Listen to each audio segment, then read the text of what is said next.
Aloha, cousins. Welcome to another episode of Magic Key Chats. To all who come to these happy chats, welcome. I'm Ryan, And I'm Amanda. and we're here for another episode of Magic Key Chats. So today we're going to talk about the Food and Wine Festival. And Amanda and myself got to experience it the other day, so we wanted to talk a little bit about our experience with some of the foods we got and what we saw while we were out there. Yeah, wine and food. I mean, I'm always down to talk about food, so let's go. Yeah, I was going to say snacks, food, deliciousness. Food and snacks are definitely different. I will say that. So are we calling the food items there? They're not. It's not snacks then. We're labeling this as food. No, it's part of the wine and food festival. They're the food and wine festival offerings, right? Is that what they call them? Yes, I would say they're like snack size portions. Maybe that's why. Although some of it was actually pretty filling. Yeah, they're small portions for sure. As I'm rocking my Food and Wine Festival pass, which new to this year and which been to some of the other episodes, and you no longer have the pull apart tabs, which hate of it or love it. Now we have it's a barcode on the back that gets scanned. Those who are listening and won't be able to see that I just showed that, but Yeah, let's talk about those. yep. And what I did want to talk about was something that we thought that was very interesting and actually useful this year was before you were limited to just the single type of pass where it was 8 uses and that was it. And what I noticed different this year was that, or what we noticed different this year was that they have the 4 item pass and now the item pass, which goes really good, I think, for those who are just there for like the single day. Because I mean, as small as I said, some of your food offerings could be. Even I struggled personally to eat more than the 4 that we had, and that was spread throughout the day. Since we had the same thing, I'm assuming it was the same because I remember by the end of the night, like we had a whole plan to eat as much as possible, and we still couldn't even get through the 8. So a little bit less expensive of an option for those who are just going for Food and Wine Festival for one day, and you don't feel obliged to eat all 8 offerings. Although smarter people probably would have used some of that on beverages. I had a beverage. Yes, that's one of them. What did I have? The lime apple thing. The lime apple lemonade. Yeah, I did not want to try the huckleberry. Not Huckleberry Finn, but I was getting ready to say that. I even marked it on my little passbook today that we marked out too. Is like gonna talk about Huckleberry Finn. I'm glad you have your passbook. Because huckleberries are a real thing. Yeah, I was taking a look at it since I do have a couple more left on my pass too, and some of the things that we saw. But were there any of the options that we had at least that you thought like stood out?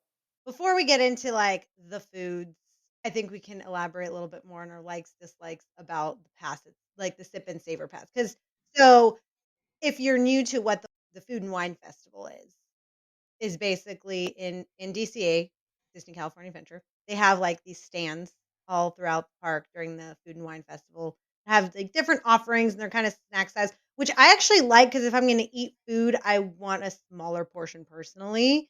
And I think it's cool that they have the sip and savor pass, so it kind of like gives you like a little bit of a discount instead of buying everything a la carte if you're going specifically to experience that versus just like, hey, I'm happen to be in the park and there are these things, so like, let me have a snack from this place. I know I just called it a snack. Fine. Let me grab something here just because it's different. So it's cool that they have the sip and savor pass. I will say I have never used the entirety of a sip and savor pass, whether it was Festival of Holidays or Food and Wine, all that stuff. So the thing I liked about the pull tabs was I was I think it was, like, the last day I was there, like, for Festival of Holidays, and I was talking to this person, we were just having our snacks and whatever, and I was leaving for the day, and I had 1 tab left, so I was like, "Here you go. You can have mine."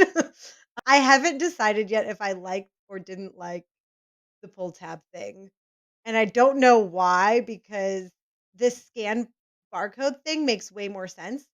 Although what doesn't make sense is if you have the physical barcode and you are taking your pass and they scan your pass, there's a PIN number that you also have to put in. Okay? Did you notice that? That it asks for your PIN? So So on the Sip and Savor Pass, they have a little like you peel it off, whatever, just like if you get a credit card or something, and it's like a pin. So when you go to the stand and you order your thing and you have them scan it, then you have to put in your pin number, which is probably something to do with it being connected to their credit card reader. I don't know, but I'm like, that's dumb. It's clearly not for security. It's clearly not for security because if you got the pass, then Whoever has it has the number. I know. So I was thinking, it's like it's not like it's preventing you from. I mean, who is really stealing like sip and savor passes from people? I think it's related to their credit card reader. Yeah, But also, what were they doing before when they took your thing anyway, right? true. Like tenderizing it, they had to have some, but yeah, I gotta imagine it is like you said. It's got to deal with like a credit card type system. I did like that they had the 2 options of 8 versus 4, which is a little bit cheaper. By the way, any of you Magic Key holders who are listening and planning to go, the discount does not apply for the 4, only for the 8. FYI. And you get a cool lanyard. So me and Ryan always joke about how what's the point of being a Magic Key holder and all the fun stuff that you like all the merch you can get as a Magic Key holder, and I just started laughing when they handed me my pass with the lanyard because it says Magic Key on it, and I just started laughing. I'm like, "What am I gonna do with this?" But also, at the same time, felt very cool. Like looking at everybody with like the black strings, like, ooh, look at me.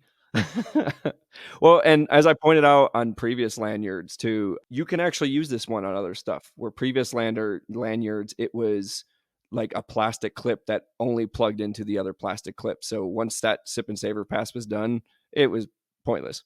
But that I do like about this one is like I can unclip this now and use it for whatever you may use a lanyard for. That says Magic Key. The little things.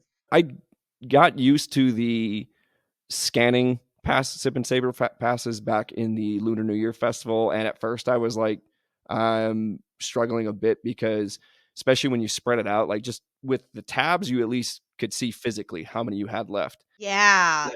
Like if you go from one day to another, and then I mean, you got to kind of hope. I mean, some people have a better memory than I do for sure, but like you go back and you think you have two or three, you get to the stand and you're like, oh, I got none. So if you don't burn it out that day, there's no way of knowing how many you really had left unless you kept the receipt from the last thing. I was just gonna say if you looked at the receipt. And that's my only, I think really that's my only negative with these is not knowing how many you have left. But I mean, small problem compared to, you know, if you had like a tab that broke off and you just completely wasted it. But the sip and savor pass is much more worth it if you want to go select multiple items cost wise effectiveness, because I'd say on average things are between $12 and $14 for a tasting, and the 8 pass was about like No, they're not. some of them are. They're like $7, $8. Go look at the app. I dare you. Either way, I still feel it's much more cost effective just getting the pass than buying each individual. Well, it is. If you do the math, it is cheap. That's the whole point. It is cheaper. I wouldn't say it's like half the price, but it's cheaper. Yeah, and none of it applies to alcohol if you didn't know. So that's you're still paying that on your own. And there are some good alcohol options, but there's also a lot of good non-alcohol options, like the apple lime lemonade, right? That was the one, the watermelon one, And we don't know if the huckleberry one is good or not because we didn't try it. I should have though. just on the purpose of getting a huckleberry fin. I didn't want it to ruin my opinions of a huckleberry mint julep, to be honest, because it's like a citrusy based one too, and it was like a huckleberry citrus, and I was like, I don't know if I'm feeling that. Since I hadn't had the actual huckleberry mint julep, I'm still unsure of what the flavor of huckleberry is. You can have it the next time. So it's citrusy? No, the offering at the Food and Wine Festival was like a huckleberry citrus versus a huckleberry mint julep, Oh. which they do have right now at the mint julep bar. Oh, even better. I didn't get it. I didn't get it, but they have it. Huckleberry mint julep to drink on Huckleberry Fin Island. I know it's not called that. It's a stretch. He's friends with Tom Sawyer. Good pals. Good pals. I like what they're doing with the sip and savor passes, although kind of hopefully maybe in the future, if we're going to go the route of scanning barcodes and having it connected electronically that way anyway, I'm sure we're in the near future of your sip and savor pass being connected to your phone. Yes, seriously, that was my one, like, gripe was if you're gonna do it fully, meaning do it on the app. Do it on the app, then you can order items from the app and then go pick it up at your stands or whatever, at least probably in the future, but like, baby steps, Disney, I'll give you your time. I don't know that they should do it where you can mobile order it. Are you sure? Are you? Now you don't like the mobile order? I'm finally on the mobile order train, and you're getting off of it for Sip and Savor. No. I think it'll create way more congestion and chaos if they did mobile order. I don't find anything wrong with the system they have. I just think that they should digitize, like, if you're gonna do the Sip and Saver pass, why is it not connected to your pass? If it's just a scanning barcode, like, why don't they just connect it and then it marks it down, Yeah, and then when you're out, you're out. But like you said, baby steps. or can connect it to your Magic Band. Gonna meet me halfway, either mobile order or Magic Band for your Sip and Savor pass. Neither. Neither. We'll get her there one day. Don't worry, Magic Key chat holders. Well, I mean, well, first of all, if your Magic Band is connected to your cards and stuff, shouldn't it work when you hit the tap thing on the payment? In theory, yeah. So, it would already work Yeah. whether you had it or not, you don't need to argue for it. If it's connected to your pass and your Disney app, your Disneyland app, then the Magic Band will work regardless, so I win. Game, set, match. Not that this was a competition, but No, it wasn't at all. do you have any other opinions about this Sip and Savor? No, not necessarily. Just like I said, we covered the use of the technology, like the hope in the future, makes sense now that we're getting to, like, we got a pin code, and then hopefully on an app someday. The pass itself, I got nothing else really talking about on that. Do you really love your lanyard? This is even at the park because I got my little fanny pack thing. This is the first time I'm actually physically wearing the lanyard. I don't like wearing it around, especially like when you're park hopping. Me neither. It's kind of why I got the bag, because especially you're like going back, it is bulky. I mean, it's cool. Like, it's cool. It's colorful. There's a lot of cool things about it, but it's almost like, oh, I gotta go put this on. So I'm glad I bought the bag to like carry it around, and it was convenient. But I mean, the lanyard's cool, but it just has sat in the bag. The real reason I want it on the app is because my fanny pack barely fits the pass, and I don't wanna wear it around my neck all day, especially if I'm park hopping, and, like, especially, like, if you're going 1 or 2 days, let's say, and you're park hopping all over. Isn't it annoying? Like, do you guys get annoyed wearing this around your neck? Some people might think it's cool or like it. I hate wearing it around my neck, and it clashes with my outfit, first of all the time. I don't care what they're gonna do to it, it's gonna clash. So, unless you have, like, a bigger bag, it doesn't really fit, which the nice thing about the scanning and not the pull tabs is the card fits mostly in my fanny pack this time around, whereas, like, all the other times I had no choice. So I was kinda trying to, like, get rid of all the tabs as fast as possible, and, like, hoping that they would take them all off of one side so it fits in right and not, like, randomly. Yeah, that's my confession over here. Yeah, no, I agree with that, and that's like because I had brought that bag specifically just that other day, and I was so glad that this pass fit perfectly in it. It would not have fit with the tabs. So another positive for the barcode scan, but it fit perfectly in there. For those who are curious, it's the Stitch fanny pack at the Disney shop now. Glows in the dark, really cool.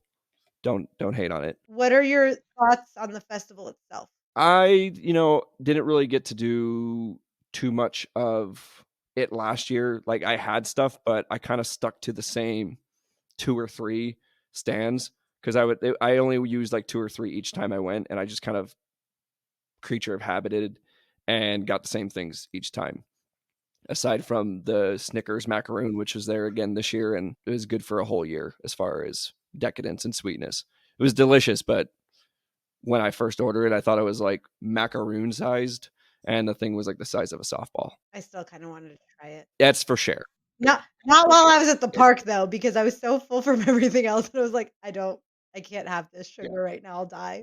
Yeah. I mean, I didn't see anything like too different from, last year was my first year ever going. A couple of the food items were different. I know they changed it up a little bit, and a lot of good stuff. Just kind of same thing, different year for me. At least that was my thought. The food was good, maybe aside from one or two items. I've never really had like too many misses on the food that they had. I think it's, up there with the better of the food festivals. Maybe New Year was a little bit better in my opinion. Then festival holidays. Yeah, festival holidays was a lot of just different mac and cheeses, and they were good, Who has a problem with all the different mac and cheeses? but to use up all 8 on mac and cheese on a single day, that's where it was, like, a little bit. Although I will be getting the what was it? It was the other mac and cheese we didn't get. The carbonara one that I was, like, so mad that I didn't try it. That carbonara. We went to the pulled pork mac and cheese. The carbonara one looked really delicious. We'll be giving that a try. Well, you'll be giving it a try. You know what I noticed though? I think that I saw less of this year than I saw last year was like I didn't see, and it's just could have been my purview. I don't remember seeing a lot of like the music and the shows where I felt like I didn't have to walk far or even like really look for it last year. It was kind of like, they had like the music going on stage a lot. I didn't, each time we were kind of making our passes, I didn't see much of the music. I didn't either. I made a note of that too with, like, the entertainment and, like, I know they had, like, the demonstrations and stuff. So I've never really participated or, like, done any of that stuff. Usually I always go out in March, and I rarely, like, I'm not going there specifically to do food and wine, but I'm going there to do Disneyland, but I will hop over, try some of the things, see what it's about, and then I'll hop back over to Disneyland. So I'm not really in DCA long enough to pay attention. But have you, like, experienced stuff like that? And, like, don't they do like food demonstrations or something like that too? Yeah, I think there's the food demonstrations, either that or it was just random kitchens in the middle of the park that I think they might do like a musical performance for. Um, but last year, like a lot of like different bands coming out, like they had the stage right on the waterfront there. And that's where like I saw it was set up, but I didn't see as much of it. And earlier in the week when I went, it was raining, so weather was a huge part of that. But the day we went, good weather for the most part, maybe a little toasty For 2 hours. for 2 hours. It was toasty for 2 hours, and then it was cold. The typical California, really nice during the day, freezing at night. But even in the back area by Monsters Inc., like there was stuff. I felt like last year there was stuff everywhere. Like I said, you could not miss it and not really be looking for it. Where I didn't really see much of it this year. But in fairness to them, it's not like I was looking. It was more focused on what was there food wise. Well, you should go again and figure it out for us. I will double check on my trip next week for that, just to reemphasize if maybe it was just us missing it completely. But I mean, I love the music that they have out there, and like I pointed out to you, like the different variations of California songs that you hear walking through, and that's just playing in the park. I'm not talking about what the bands play. That's where like I liked it last year, and hoping I see it again next week, where I grab like a food item or two, and then I'll just go sit out by the water and wait for the bands to come out, listen to them, like chill and relax a little bit. Like when I just go specifically for food and wine festival. So for like you though, that like 4 item pass works perfect then you would think, right? Because if you're just there, like you're not really doing it for the food and wine festival, but you want to try some of it out. Like you don't have to worry about hitting all 8. Yeah.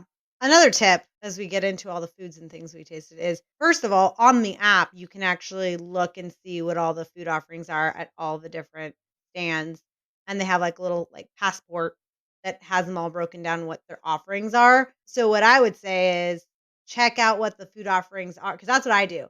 Before I decide if I'm going to get a sip and savor. Because one year I got one and I got like 3 things and then I just like felt like I had to get other things that I really didn't care to get. Unless you're going and have that mentality and idea of I want to try all these things regardless if it's something like I'm picky where if I'm going to put something into my body and take away room from a beignet or some Dole Whip, then it's got to be worth it because I did not have Dole Whip. I did not get my regular Disneyland snacks on that trip because we were doing wine and food. And I was like, I can't overwhelm myself. So double check and make sure that it will be going to good use because I've had years where I was like, oh, now I feel obligated to get these things and waste the calories on things that I'm like, I'm probably not gonna like really enjoy this anyway. When I got my sip and savor, I was already on the fence because I did go through everything, and I already knew what I definitely wanted to try, and I already knew what I definitely wasn't going to try, and I was kinda, like, close on that cusp, but also I also knew we were gonna be recording, so I'm like, "Well, there's things I should try just to try them," and which didn't pan out because I think we were so full Oh, yeah. that our 1 hour spacing didn't work. The remaining, like, 3 items we had checked off by the time even got to, the pulled pork, mac and cheese, like, struggling just to get that down. I was like, I don't know if it was because I was full or I didn't like it. Yeah, I think it was because I was full and I could because we were in line for Incredicoaster, and I could just think in my head, like, "Do I risk, like, just eating the rest of this and then going on a roller coaster with, like, a not feeling good stomach?" Don't barf on me. I would've been Yeah. very upset if you did. That would've been gross. Blowing back, like, depending on the ride you're going to, it's not gonna do it on Ariel's Grotto unless you're stuck leaning backwards for 20 minutes. But if you do not have a bag to place it in, like, are you confident just putting it in the carry-on area in front of you You can tuck it under your shirt every time? when you're on a ride, just tuck it under your shirt. First of all, if you're there all day to eat, you're not gonna be going on rides all day. True, and probably not a good idea if you're going to use all 8 passes. Could you imagine if you were on Guardians of the Galaxy? And it just up and down. It's like something out of a cartoon. I only can imagine being on it because 'cause I've never gone on it. I can just see it, especially, like, the window pops up one day. I'd put that on my resume as a greatest achievement, my top hit. You got me to go on Incredicoaster, but Guardians of the Galaxy is gonna be, like, the, ping on the resume. I've been subtly working it, don't worry. I've never doubted that one day She's been inceptioning this idea. you will ride that ride. I'm gonna bring bubbles with me too to celebrate. So, like, 2 things I dislike, and you're gonna use that as a celebration. Everything's all about being acclimated to it. I used to not like sushi and now I do. Acclimation.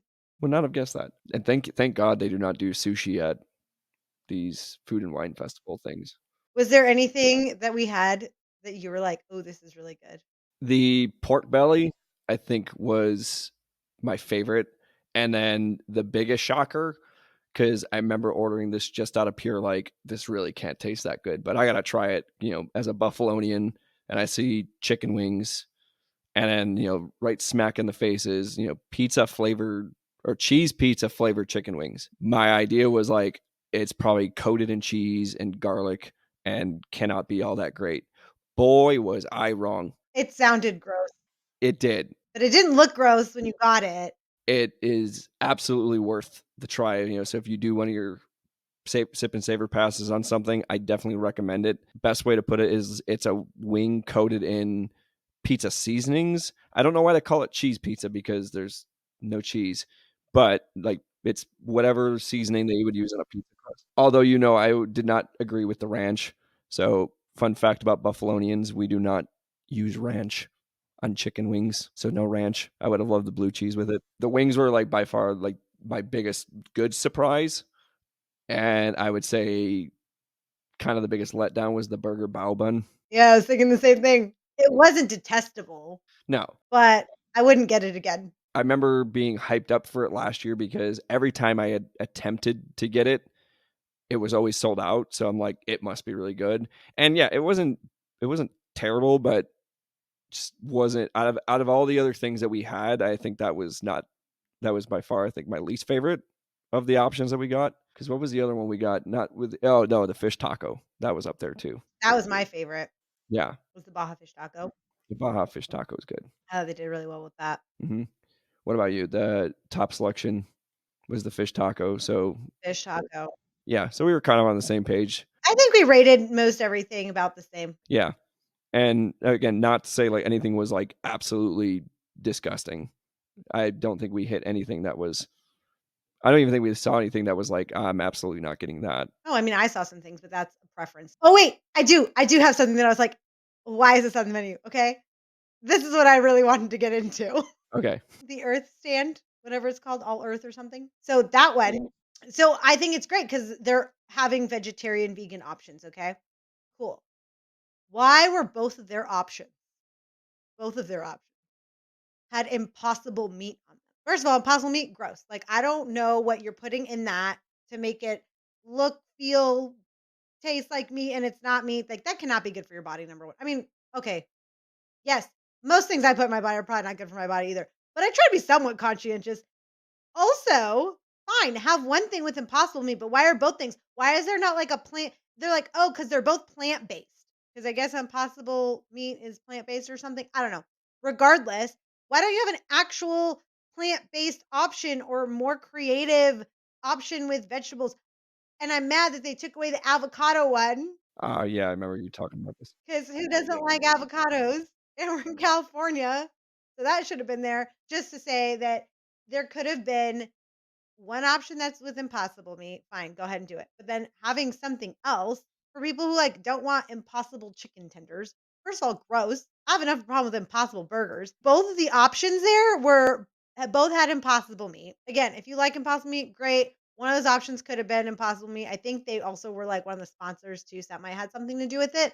But have a different option. Like you could do like a mushroom burger. Like you could have there's so many plant-based creative things you can do for the Food and Wine Festival that does not include impossible meat. That's what I have to say about that. Yeah, and if I remember right too, there weren't many like at the other stands just strictly like vegetarian vegan options. Like that was like the one spot. So like say you are a vegetarian vegan and like you came there and that was your only spot to go and it was both impossible meat. I just remember like I saw that and I got excited because not before I knew it was impossible meat, but I love beef stroganoff and I remember seeing beef stroganoff was like one of the things I'm like, oh, I'm excited for that, and it was impossible meat. You should have tried it though. Like, I've had impossible meat. Just again myself, not a big fan. You don't think it would taste the same with the right seasonings? No, no. I'm not defending them. Not yeah, I know you're not defending it. Just in history of because certain locations I've had to work from, they've served that, and as much as you try, at least me, I can taste the difference. As much as that did bother you, the two possible options. The one thing we did like there was the watermelon cucumber mojito. Oh yes, that was my favorite. I could have drank that all day. Out of all the things that we saw in that area, the Impossible Stroganoff and the Impossible Chicken Parm Bites. And again, if you love that stuff, by all means, let us know how it is and how it tastes. And I may go out there and give it a try just for the sake of the experiment. Chicken parm bites on their own sounded really good. Yeah. I've had impossible beef before, so I wouldn't have been like super averse to an impossible beef offering. I don't not a big beef stroganoff person, which is why I didn't try it. There's just something even weirder about impossible chicken than there is about impossible beef, in my opinion. It just sounds weirder. I don't know why. I mean, also chicken tenders, I don't want to know what's in that either. So But if you're one of those folks who does like the passport stamping, trying to hit each shop, the watermelon cucumber mojito, it's way you're hitting your ticket at Earth Eats. that sounds so good. I want one right now. And then LA style, yeah, that's where we got the carnitas style pork belly, which so good. If I could have had a whole plate of it, I would have just itself. And then the Baja style fish taco, the spicy strawberry cocktail. I'm a little disappointed I didn't actually try. I know I wanted to try it too. We should have went back and tried it. I was between because I wanted to try it, but also I really like the watermelon. I kind of had a choice between that and the watermelon at the time, and I was like, I'm not a fan of strawberry puree, which I think they use in it.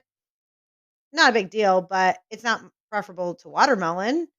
But everything else sounded really good in it. You'll have to try it and let me know. Definitely not disappointed in the choice, like going with the watermelon, but definitely in my head, I was like, would have been worth the try. So I'm going to give that a go on next week. And then one thing that I know tripped me up a little bit when I saw the menu, if the photo was not there, I probably would have been disappointed when like I ordered this and I went to pick it up. It was the frozen old fashioned. So in my head, when I hear this, I'm thinking like a slushy old fashioned, and I'm like, let's go. Yeah. It's an ice cream bar. I thought that too at first because I saw on the app first and I said, "Ooh, that sounds yummy."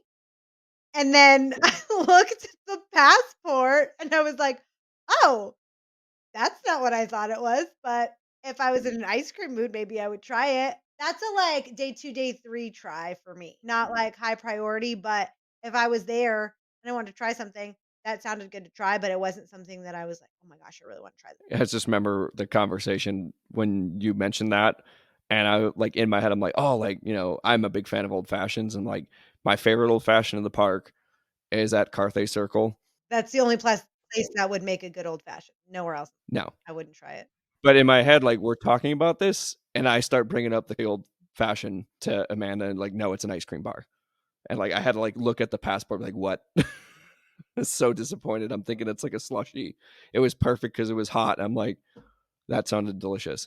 An ice cream bar doesn't sound delicious when it's hot? I don't like. I'm like, I still looking at it, and if I'm gonna get ice cream, and it's not Dole Whip, Are you gonna get a Mickey-shaped ice cream? it's a Mickey Premium Bar, or it's a Ghirardelli ice cream sundae. I mean, I'm not an ice cream fan. Like, I like ice cream. I'm not an ice cream bar fan. You don't like the Mickey Premium bars? It's too heavy for me. I grew up loving, like, sherbet ice cream. I'm a Rocky Road girl, so when I'm in, like, really in the mood for ice cream, I want a scoop or 2 of Rocky Road, but I gotta be in the mood for it because otherwise ice cream's kinda heavy. I like, the ice pops and stuff, like the sugary base. Like growing up, loved like the rainbow sherbets, things like that. But for sure was I loved chocolate fudge.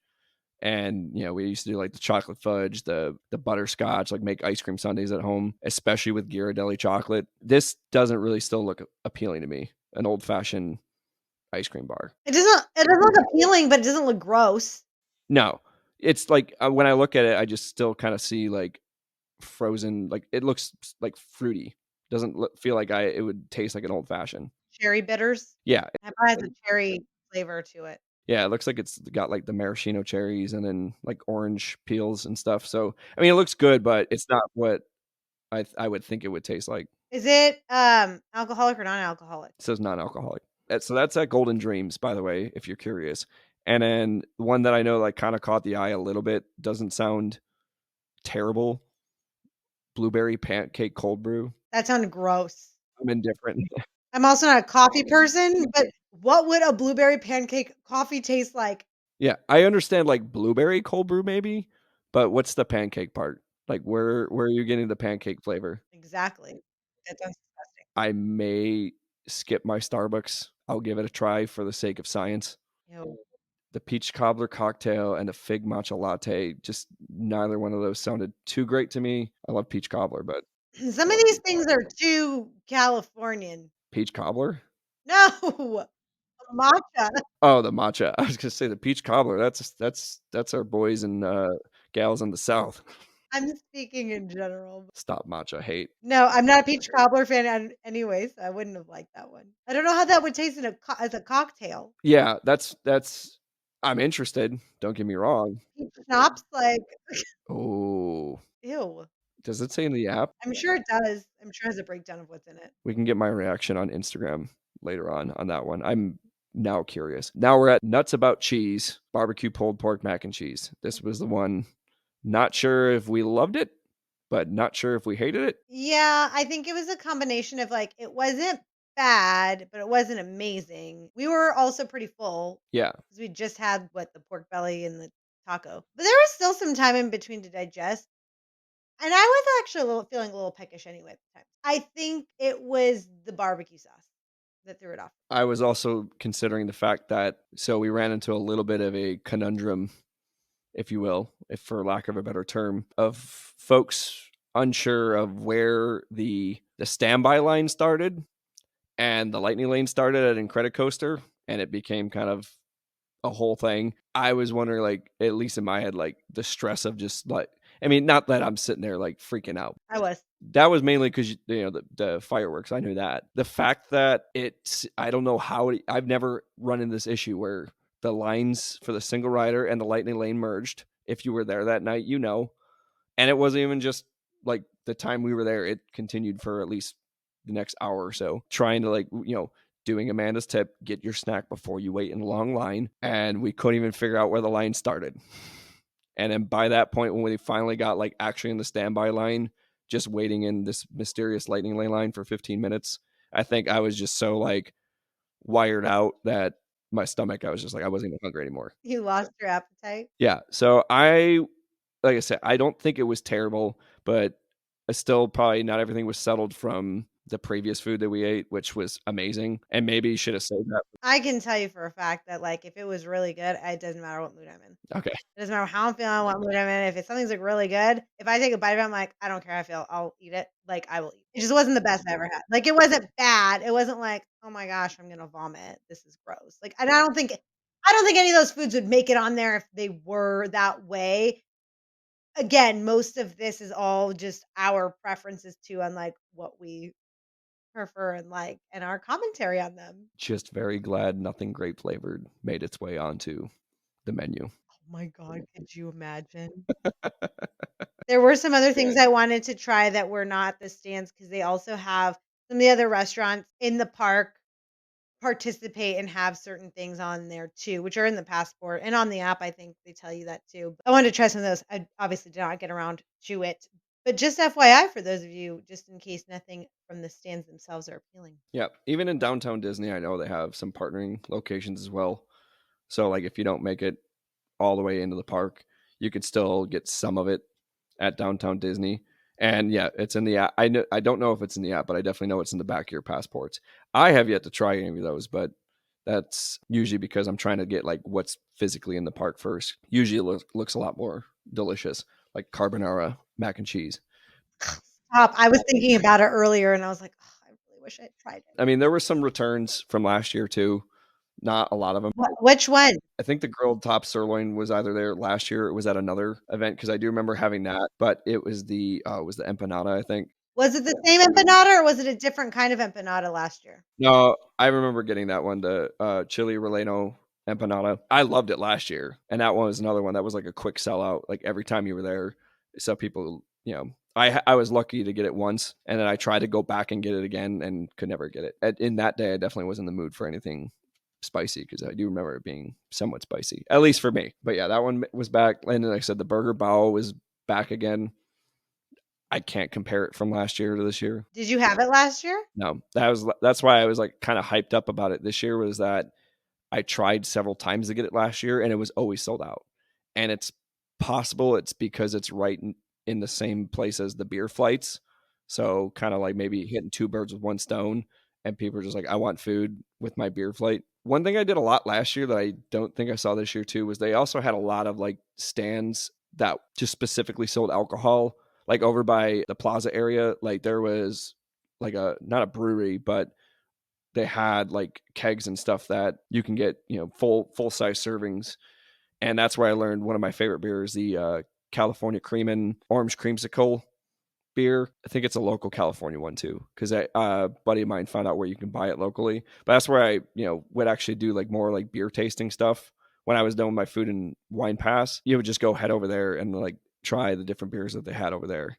Again, I don't remember making it that way, so I'm not saying it's not there, but I did like that as an option because the normal routine is like go to Pim's or go to Carthay to get whatever alcoholic beverage I was going to get, but that was like a little bit of a change up because they did have local brands and it wasn't the small flights. Not always in the mood to do flights. Like sometimes I just want to like grab one beer and then walk around with it. Or, I think they had seltzers. I know they had seltzers and stuff too, but if that's your flavor. Oh, we did mimosa flights too. I was just thinking that, yep. I forgot about that. Those were good. Yes. Me, not the biggest mimosa fan, but I am. was not complaining.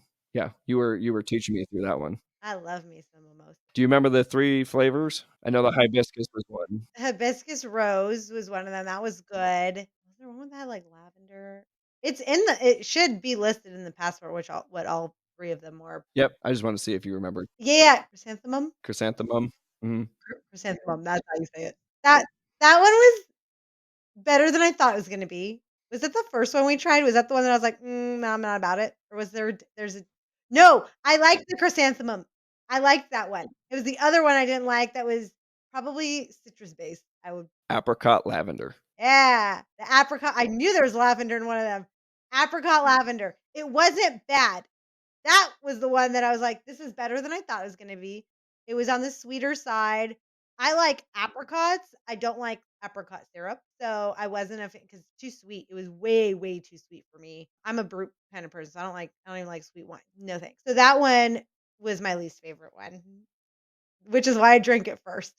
Get the flavor out. I knew this is definitely not gonna be my favorite one. That's not to say it's gonna be bad, but I already knew by looking at them that was probably gonna be my least favorite one, so I tried that one first. And I already knew that I wasn't sure how the chrysanthemum was gonna be, so I tried that one second, but actually I simultaneously drank that one and the hibiscus rose, like, back and forth between each other just to kinda gauge between them. They're both very good. Yeah, I remember the hibiscus rose was the least sweet, and it caught me off guard because again, we started with the apricot lavender. Really? I thought it was a little bit sweeter than the chrysanthemum. Maybe I'm mixing them up. Maybe. Maybe I am, but all of them were good. You know, it said the apricot one, like you said, sweet. And I drink dry wines. I'm not big on the champagne and all that, but big, dry red wines. Did they do, like, pairing things anywhere? Yes, I feel like it requires a little bit more research than we were, just casually looking into it. But I thought, like, I swear reading things that say like if you get this many, and I mean most of the stands that you're there, they're already like prepared, Whatever, like, drink they have is in theme with what yeah. so it's like kind of already there for you. That would, like, if it was like a true like tasting and you're going from stand to stand, it would be kind of nice to like have somebody like an expert, if you will, for those who aren't, and I'm not an expert by any means. They're called sommeliers. A what? Sommelier is what a wine expert is. That's what I learned today. That's what they're called. You have to go through all these, like, rigorous testing and get a license to be a sommelier. That's the dream for some. I've met someone who has their sommelier certifications. Very fast. I'm a wine person. I'm a wine person. That's something I wanna do more, like, take more advantage of with the Food and Wine Festival because they do have, like, just, like, different sections of, like, different kinds of wines. I would have liked to have more time to try all the wine flights that they offered. And I think maybe they do that in the wine garden area, where it's actually doing like true like wine tasting there. You know what I'm talking about? Yeah. Again, if that is a thing, that's awesome. Maybe, got to open my eyes a little bit, but like to truly have it be like in the Food and Wine Festival, having that be like an extra pass where you have sommeliers. Did I say that right? Yeah. Okay. Have sommeliers there doing like an education type thing while you're there at the Food and Wine Fest. They probably do. We just don't know about it because we literally just focus on eating whatever food is at the stand. It's probably so true. Like, I'd be surprised if they didn't. I don't know. We haven't done any research on all the fun, cool things that they do for the Food and Wine Festival other than our commentary on all the food we tried. If there is stuff like that out there, please comment, DM us, let us know. We'll go explore it, and then let us know your experiences as well. Because again, we had our eyes set on food and maybe a drink here or there. That would be a cool experience for us and other folks, and that way other folks can find out if it's there too. Because as much as we talk about like looking at the fine details of Disney, we might have missed a major detail in the Food and Wine Festival.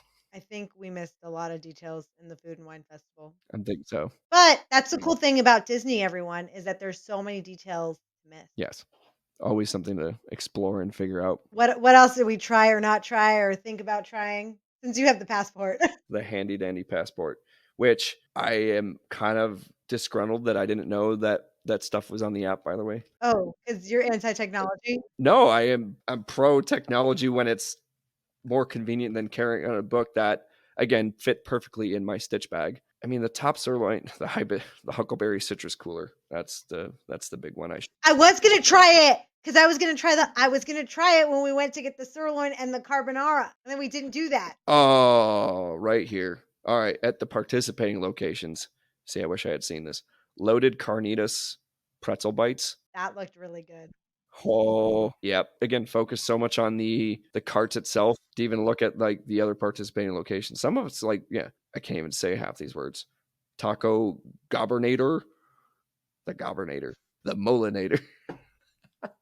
Santa Claus reference. Not even Christmas. It is Disney though, It is. so it is a Disney reference.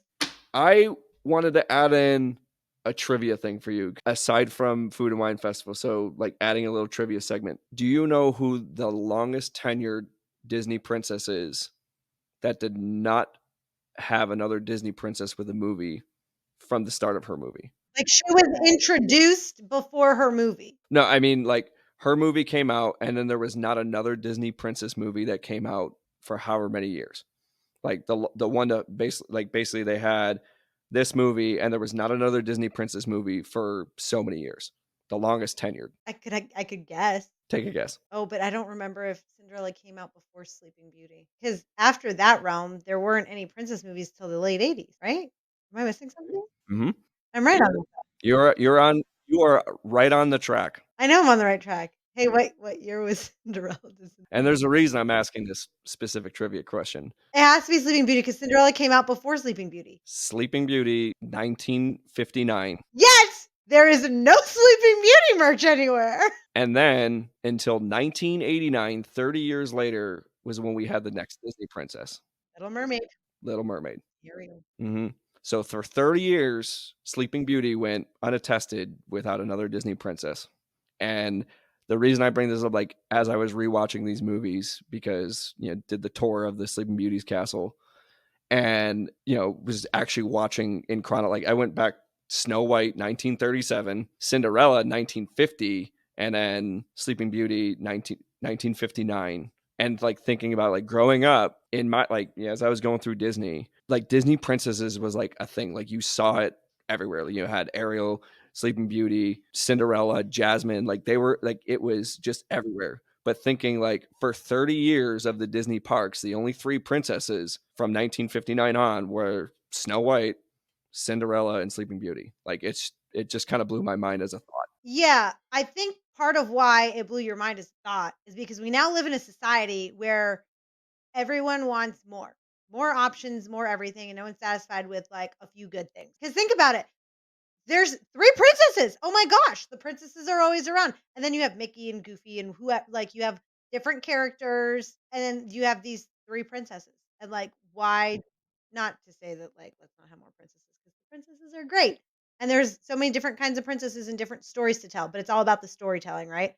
So it's like, "Oh, we don't have enough. We need more. We need something new." But think about it.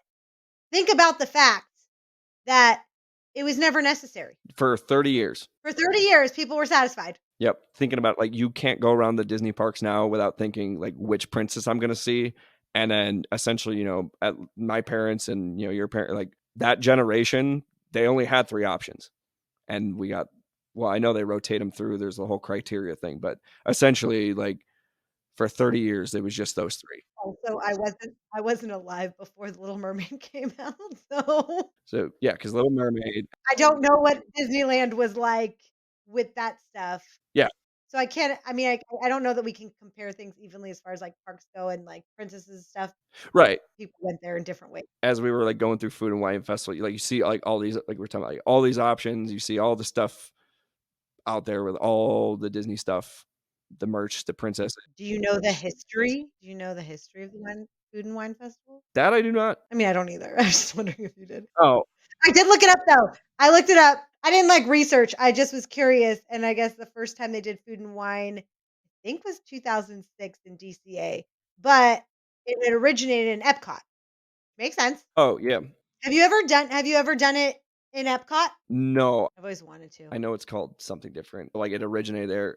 No, I have not. Usually the time of year would go would be like summertime, But I do know what is happening out there. That would be interesting. No, no, I think it's called that. Isn't it called the International Food and Wine Festival? Yeah, Or do they change because they also have the Flower and Garden Festival where they do also have food stands. that was the one I was thinking that happened recently, the flower and garden, because the not the hedges. You were showing me these things the other day in the park. The topiaries, Yeah, that's what they're called, topiaries. the topiaries that they were the segment I had seen it. I know you talked about it too, where they talk about how they got the topiaries ready for the flower and garden festival. Yeah, they do a lot of awesome stuff at Epcot that I would love to be a part of. I actually when I went to Disney World last summer, I don't know why I don't know if they I don't think they normally did it at that time, or maybe it did, maybe it caught the back end of it, but for some reason, it was still going on when because I went in June last summer, and I thought I would have already missed it, but it was still going on when I went, the Flower and Garden. I just pulled up the Epcot Festival calendar. You too. I just got first Epcot International Food and Wine Festival was held in 1996. Okay, so there you go. So during the year, Epcot has 4 festivals. They have the International Flower and Garden one it runs end of February through the end of May.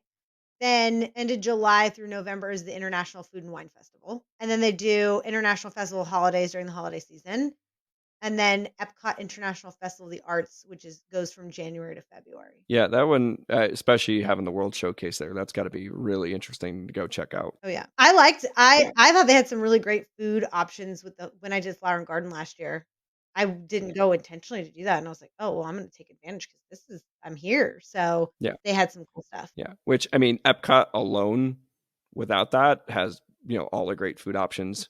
Because one of my favorite facts about Epcot is the folks that work in each country are from that country on the student transfer program. Yeah. It's not some kid from Florida like learning how to make Italian pizza. Like it is legit Italian pizza to the point where the water they import to make the pizza is actually from Pennsylvania because it is the closest thing to the pH level of the water in Italy. Ooh, cool fun fact. Yeah, right. Like they make it so it's as realistic or as close to what you can actually get in the country that they're making, and it's made by folks, and like everybody's working there is from there, and it's cool to like talk to some of the cast members, and not necessarily about Disney stuff, but just like hearing stuff from their country too. Like for those who don't get the experience of traveling the world, like doing it stateside is probably the closest you're going to get, other than like getting to know people in your neighborhood from those areas.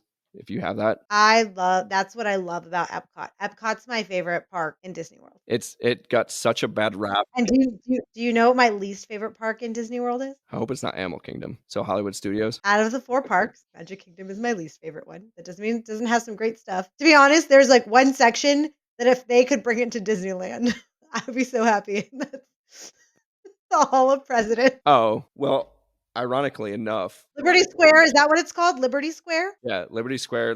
Yeah. That's a good one. They also have one of my favorite foods that I've ever tried, ever had at Disney World, Is it the waffle thing? and it's the waffle, yeah, it's a spicy chicken and waffle. It's so good. Oh my gosh, I dream about that. I dream about that. So that area it's where the President Lincoln thing is. Moments with Mr. Lincoln. Yeah, moments where president, like if you keep going where like normally, like if you keep looking to the right, that it's like that back alleyway, like they'll open up for when they want to move people quickly. But the area where it's like a blue building that's closed off, and you usually see characters like coming in and out and posing at that was actually designed to be Liberty Square of Disneyland.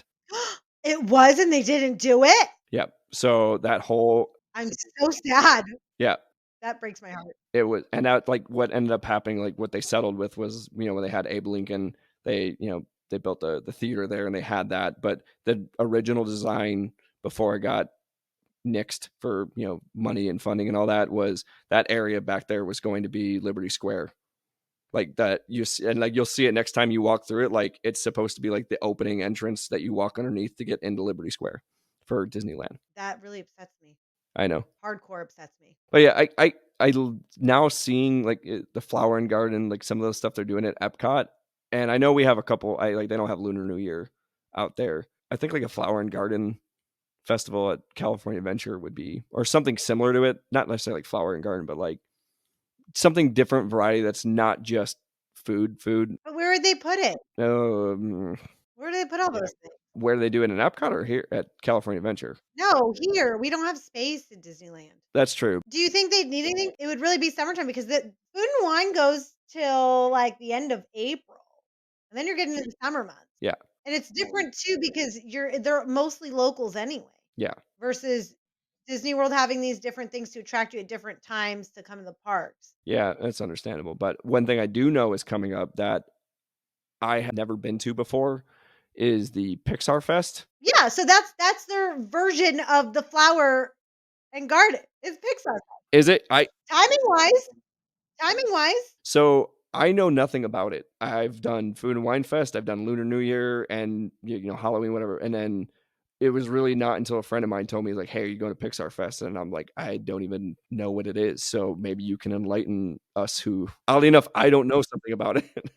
isn't it just like a themed time of year where everything's just like Pixar themed? Because last year when they were promoting it, it was just different variations of things and it was like Pixar themed. They had a Pixar fireworks show Did you not look this up when someone told you about it? I found this out literally like yesterday. Oh, I would have looked it up right away. Yeah, and because like it was a friend of mine that was just passing, at work and mentioned he's like, hey, like you're going to Pixar Fest this year. I'm like, what is that? And it sounded like it was gone for a couple years, so like they're bringing it back. And what perfect year to bring it back than with the release of the Pixar Place Hotel? Impeccable timing with that one, if not planned, assuming it's planned. I just thought it was like every like the parades and the shows and everything were like Pixar based, and maybe they had some more Pixar snacks or something.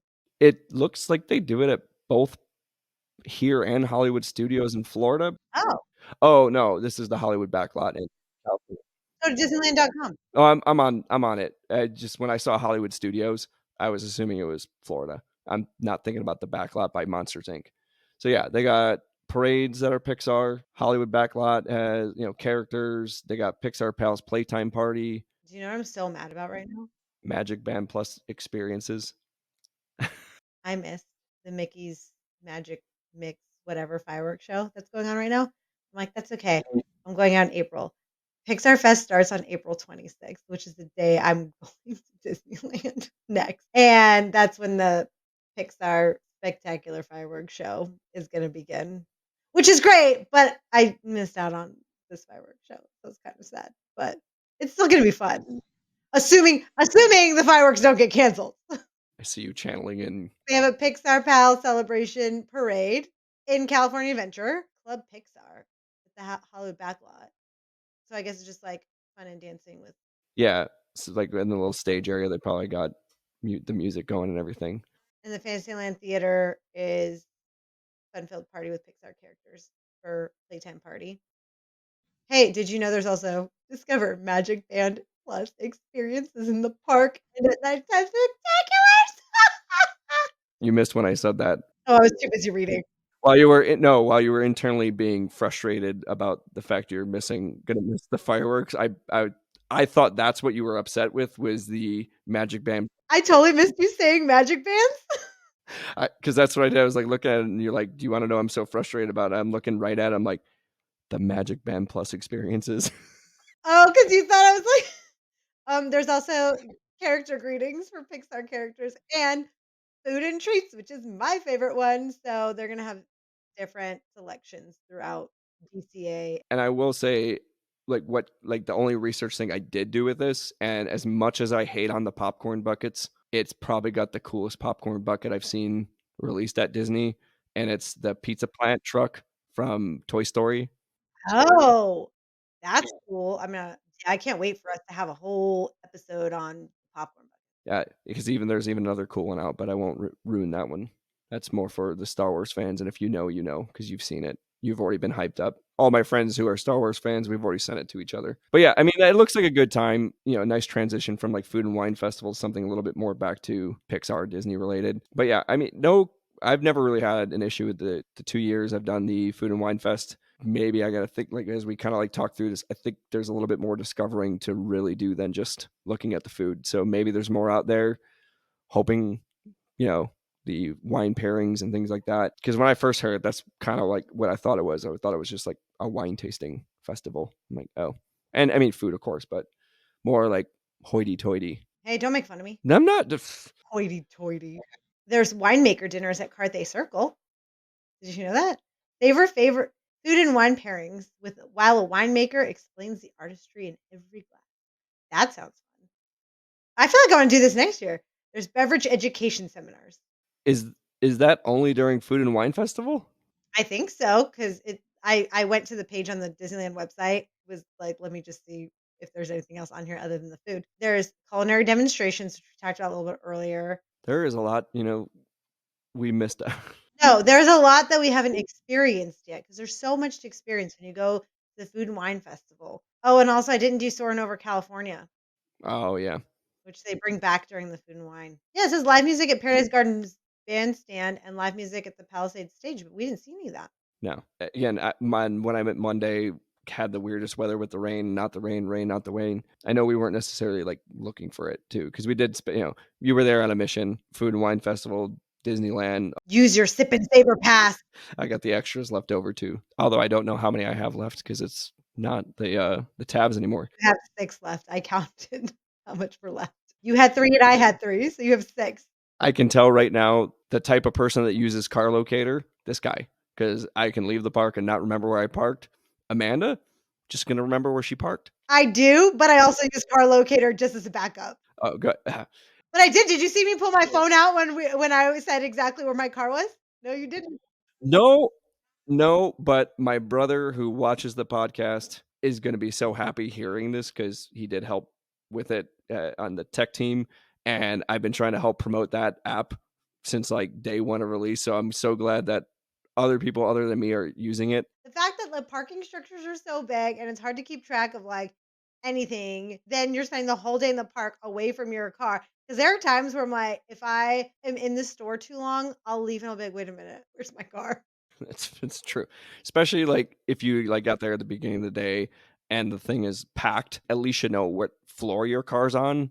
If not, then, I can remember what floor I put it on. One time I forgot to look, I don't know why, and I completely forgot to look, and I don't think I even remembered. I think I was in Toy Story that time.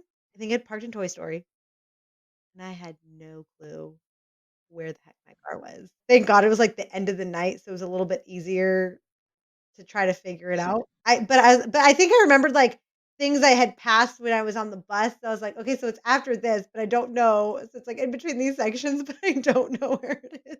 This was years ago, but yeah, that wasn't a fun experience. Most of the time, I'm not in Toy Story. I think I've only parked in that side once, Yeah, that was, like, the only time I parked there too. and how much smaller that is in comparison to the Mickey and Friends one, which I thought they were built the same size, and we pointed it out the other day. Being on top of it, 5,000.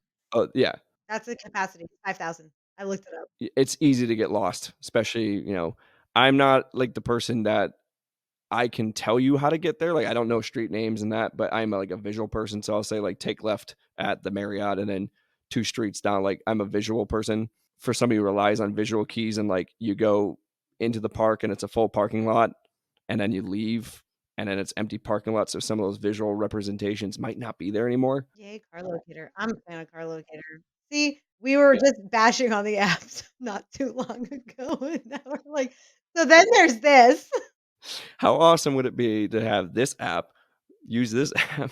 Those apps are, it's not like overpowering. It's like it's a convenience thing. It's not forcing itself. Like if you want to use it, it's there. If you don't, that's more where I go with that. It's like if I want to use the car locator app, I'm gonna use it. Some people say like I'll just take a photo of it. Like, okay, then do that. That also works. Don't bash on that because that's what I used to do. So before that, they used to give you a little card when you get your parking, and like the bottom of the receipt or whatever, they give you a little card and you'd circle where you were parked. This is a long time ago, but they used to like when you would go and park, there's like a little card and you would circle. I did not know that. And that was probably before I moved out here. Yeah, because I remember, and I showed you a video clip of it from the time. I think I only went to the parking structure, I think twice since it was like built. Because I remember the days where that thing did not even exist and it was just all flat lots. That's where the tram was like super useful because you're just walking in a flat lot. Like now, I mean, it's more convenient walking too. Even more to like, I can't wait to talk about the Disney Ford that's coming up too, and the possibilities of the technology, possible transportation. So stay tuned on that because I do have some interesting thoughts and one that may actually surprise you on it. What I'm pro for, I feel like I need a hint, car locator app. I'll put it this way: with the park expansion, it looks like some of it's not going to be like directly near property. And she knows my fear of heights, but I can imagine just you're going to the food and wine festival and then you want to go to either the other park or the whatever they're going to do with that where the Toy Story lot is, and you take a Disney Skyliner gondola. Do you think they're gonna bring Skyliners back? I think they love how it works at Disney World. It makes sense at Disney World. Yeah, thought is that since they're going to like include the city of Anaheim and like kind of like make it more meshed, there's no way of really doing a tram over there. You're not building a monorail to go to that Toy Story lot section. Are you really going to be busing people back and forth? They do. They bus people there. They do that now. I feel like with how much they're going to invest in this. I mean, again, this is not them like actual thoughts. This is like cool Ryan idea. Like if you want to include the Skyliner into your new park, your plans of the future, I could see just so many people, even me, like I said, I'm not a big fan of heights. I hated it the first time I rode on it. I think like going from like where they're going to have the parking garages and having the Skyliner as an option as opposed to walking all the way there to wherever, the Toy Story lot is. And I'm going to say it will be very hard with how the city layout is. I just was in my head like thinking like I thought it would be cool. I don't like how often you make examples of things at Disney World that they might do at Disneyland. I don't think they might do it. I just thought like it was in my head like that would be a cool way. It'd be cool if they would do it. Because another thought was like their proposals with the city of Anaheim, and they have the big train station out there that like you can take from basically like around where I live in Marietta Temecula area. Not like I still have to drive a little bit, but they have the big train station there, and that would help with the transportation in the park. That if they had, and it wouldn't just, I don't know if it'd be a way to be just exclusively Disney, but if they had like the gondola style transportation, because there's no way of adding like hard structure like a monorail. They're, trying to throw less buses on the street, things like that. Well, you keep me posted on what you hear. I will let you know. I'm gonna pay attention to the food changes.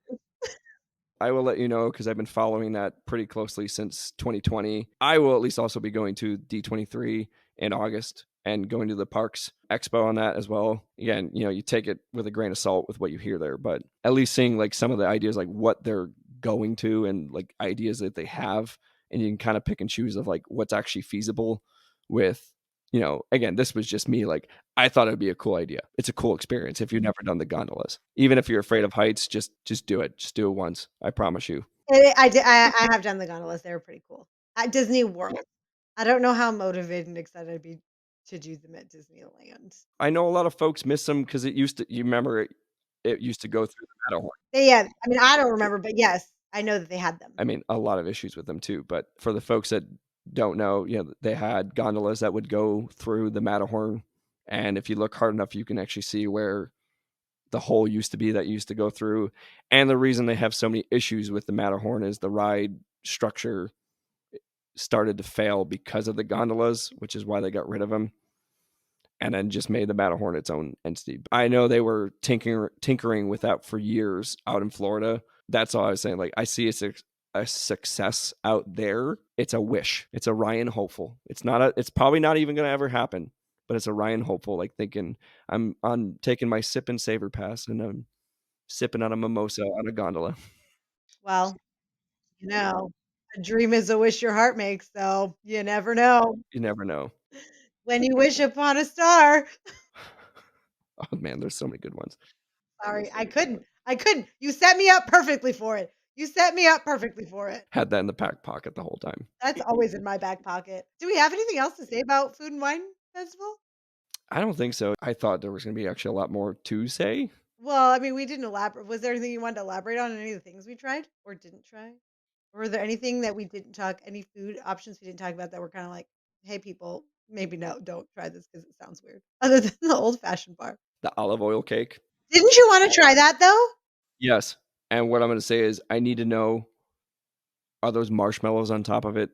Because it looks like marshmallows. Read the app. It will tell you what's on top of it. Yeah. Oh, there it is. The Paradise Beer Garden. That's what I missed.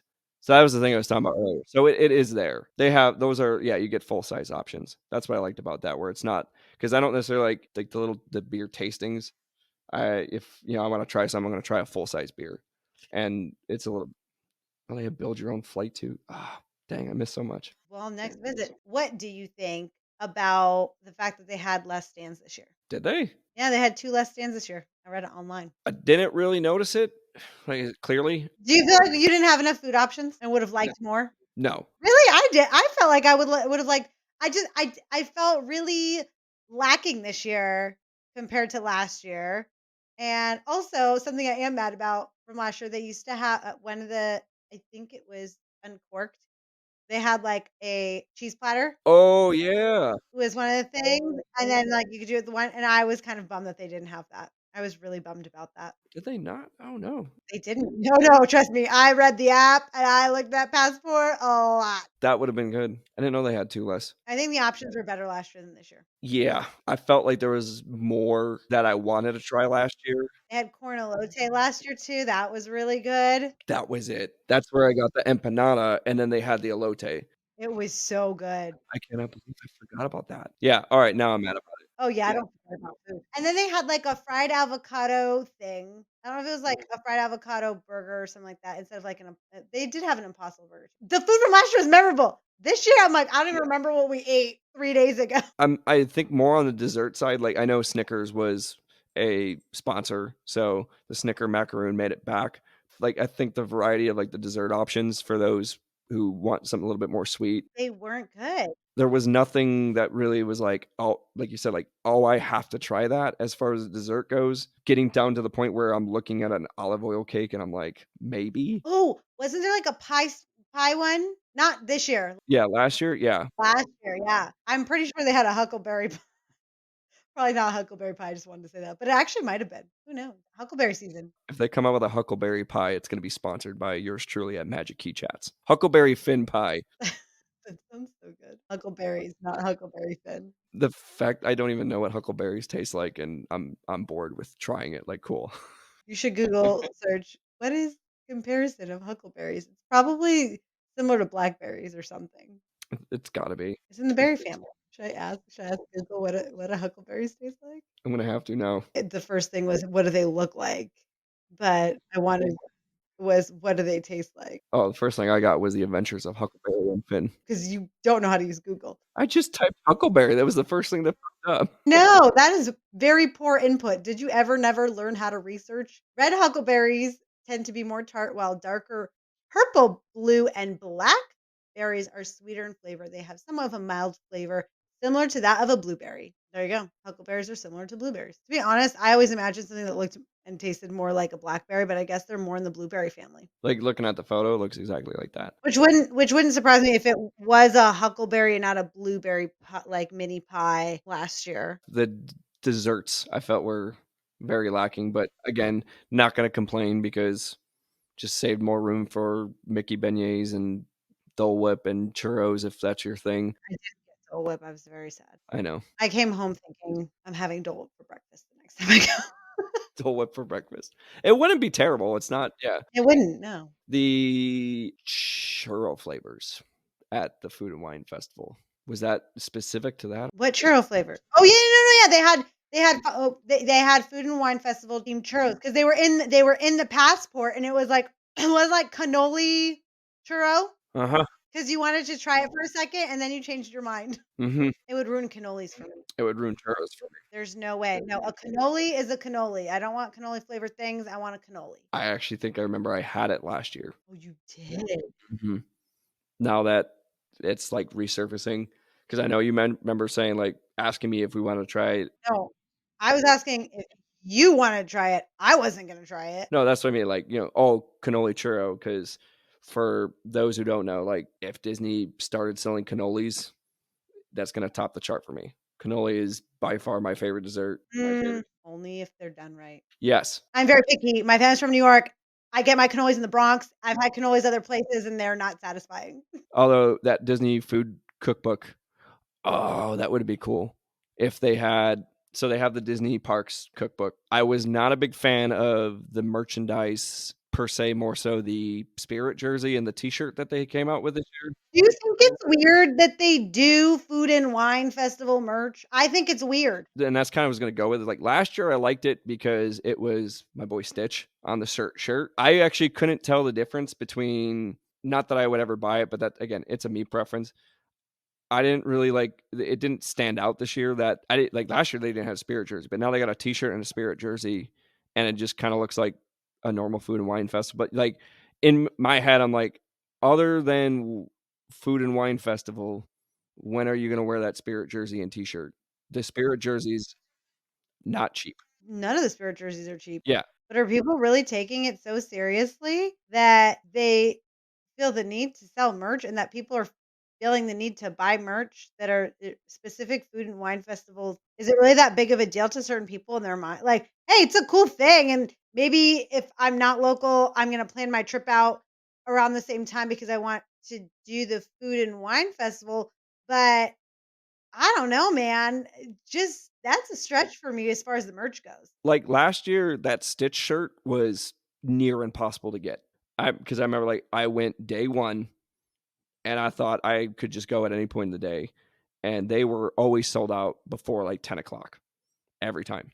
So, like, I had to make it a point to get there at, like, 8 o'clock, like, the closest I've been to rope drop, just to get the Stitch shirt. And, like, even to that point, like, I've forgotten about it. It's sitting in my closet, and I went through all this work to get it. The fact that I don't even think I mean, I saw some people wearing them, not to the extent where it was selling out all the time. It's definitely not as popular this year, and it's not a bad looking, like I said, it's not a bad looking shirt and the Spirit jersey, but I wasn't wowed. Like, I don't think enough people were wowed by it to get it for themselves. Yeah, it wasn't anything impressive. I think the T-shirt would have been fine. I don't know why they went above and beyond with the Spirit jersey. That was a little excessive. I think, like, if it was just a T-shirt, a little bit of memorabilia, like, remember, oh, I went to Food and Wine Festival. But to go $80 for a Spirit jersey for Food and Wine Festival, I think now you're kind of pushing it on that one. Because even last year, like, they had, I think it was kitchen towels and kitchen related things that they sold as merchandise for Food and Wine Festival, and that made a little bit more sense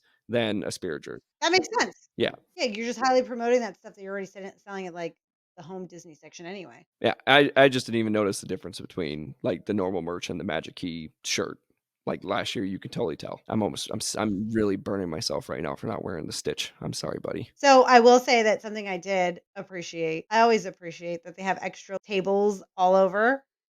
I noticed that there was a I think it was the Hollywood backlot that I saw it, and they had small, tiny tables for little kids, and I thought it was the cutest thing ever. I didn't even see them when we went back there. I'm a little upset because I know you, like, that was, like, when we met up, like, you mentioned that, and you're like, "It's the cutest thing," and I'm like, "The fact I didn't see it." That area is so underrated, by the way. I feel like it gets, like, passed and missed. Backlot? Yeah, Backlot, the holiday season festival, they had the Diwali show, that was awesome, and then the 2 little stands that they had there, food was good. It was busy though when the food stands, they were really busy when we went back there. Yeah, I think it's picking up a little because I noticed they do a little bit more there now too. Like, for the Anaheim Ducks Day, they had the players being introduced out there, so I think they're utilizing it a little bit more. They had the Disney Imagination Academy out there. Yeah. That was the only performance I think we saw. To the stage, yeah. Now I think that was the only performance stuff we actually saw, Food and Wine Festival related. Yeah, well, 'cause that we just happened to be back there. But then again, we could have missed all the other stuff. I didn't look at the app. If I looked at the app, I could have told you what times all things were scheduled for. Don't rely on the passbook like I did. Doesn't really tell you too much. Not about the entertainment. Look at your app, people. I did this in Epcot, not the pass, where you get the passport stamps when you go hit each country. I have yet to figure out how to actually do it with this. You say, "Can you stamp my passport?" When you go up to your stand and you order your food, and you say, "Can you stamp my passport?" And they'll stamp it. I've done it before. Have you? Oh, You ask them to stamp it, and they stamp it. even if you don't order food? No, you have to go and order food, like, that's the whole point is that you went and visited that plate like, that stand. It's different in Epcot, obviously, but yeah, so you go is it? You could just go and stamp it at the stands? In Epcot, it's technically designed for kids. So what you do is you have to, like, there's, like, a puzzle to figure out and, like, a little stand area that you have to ask for, like, the sticker and the postcard, not pass card. You have to, like, find where they're distributing the postcards. So it's not so obvious. Like, you don't just go to, like, wherever, like, shop or food stall there is. So, like, what they're doing for the egg hunt thing? More so like that. I mean, it's not like it's hidden. It's a kid, like, you see, like, a kid's table with crafts, but then you see, 34-year-olds like me walking around drinking their hand looking for postcards while the kids are coloring at tables. It's fun though. Like, I mean, I saved them somewhere, just like to have little postcards from each place. Oh, so you're, like, collecting postcards and stuff versus getting your passport. Yeah, Yeah, that's different, yeah. you get like a sticker stamp to put on it, but no, I thought it would have been a little bit more obvious, and it's just probably socially awkward. Me, like, just going there for the food, not thinking like, "Hey, like, stamp my postcard. Can you do it on the app?" I did it once. I started doing it, and then I said, "What am I doing?" I'm like, "I'm not going to all these stands." I was like, "I don't wanna eat from this stand. I'm not going here." And what Do you really get what you do? It wasn't worth it. Busy time, kind of like the egg hunt. Like it's cool to see some of the eggs like in the designs and stuff, but it's to keep the kids entertained. Like cool. Or your regulars. We're at the parks like 3 times a week. This is true because they're even through downtown Disney too. I don't think I run into anybody who was like grumpy working those things. The stands. Yeah. Well, I mean, Disneyland. Hey. Food and wine, I think it's a really cool thing that they do. Like I said, I would have not minded a few more stands. This year, the pickings could have been a little bit better. None of them were bad, but I'd have liked to see a little bit more creativity, I think. Other than the cheeseburger bow, I think was probably the most creative thing, but also the least appetizing out of all the things I tried. Yeah, I don't know why that this year when I saw the dates, I felt like it's longer than it's been before, but I don't think that's true. But it just felt very long. I didn't feel like it was 2 months. It's not normally 2 months, but I guess it is. feel like it was like going right from Lunar New Year right into it. And now you're going right into Pixar Fest. Like there's no, at least how I'm seeing it, like I don't think there's been a real break in between. Do you need a real break in between though at DCA with stuff like that? No, not necessarily. I think I remember there was like a small break between last year. But it's also not set up the same for Pixar Fest. Pixar Fest is just theming. Yeah, so I'm assuming there's not like the food stand and stalls and all that. I don't think it was longer. Not that I'm complaining because lucking out the fact that I still have 6 food tastings to use, and with the lack of reservations available, I was able to sneak in like the one day I could. Other than that, I would have not been able to go back and use the food and wine pass. Really?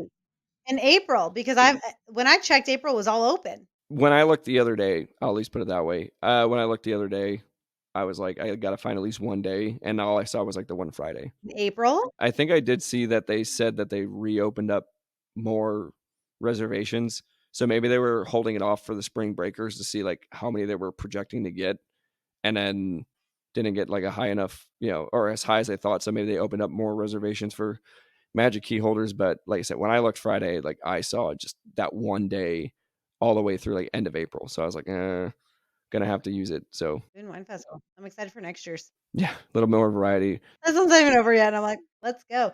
Oh, no, actually, I'm excited for Festival of Holidays. I'm always intrigued enough, and I actually did miss out on Lunar New Year this year, but hopefully next year. There wasn't too much different foods at this year than there was last year. So Yeah, but I like them better. great food. Yeah, it's like the spicy red dragon chicken, I think is what it was called. Is I mean, burns deliciously, but in a good way. Out of all of them, though, I actually thought that the Festival of Holidays was my least favorite out of the 3. Same. Again, not bad, just underwhelming, I think, and more so, I guess, a comparison of going to give the points to Disney World on this one for the holiday food selection, not necessarily like the time of year and the theming, but like having the different food options out there, like all the different cookies. Like there's so many out, like the different Christmas cookies you can get out at Disney World. Yeah. Said it was just different mac and cheeses. I like they could have done more. It was underwhelming. Yeah. No, no, no. I agree with you. Well, to our friends listening, if you have tried any of the offerings from this year or any other year that you want to share with us, make sure that you reach out to us on our social. Be sure to subscribe to the podcast so you don't miss a fresh episode. And follow us on Instagram at Magic Key Chats. And if you have any topic suggestions, want to join in on the conversation, just feel free to DM us on our Instagram or send us an email at magickeychats@gmail.com. Thanks for joining us on Magic Key Chats. And until next time, may all your dreams come true.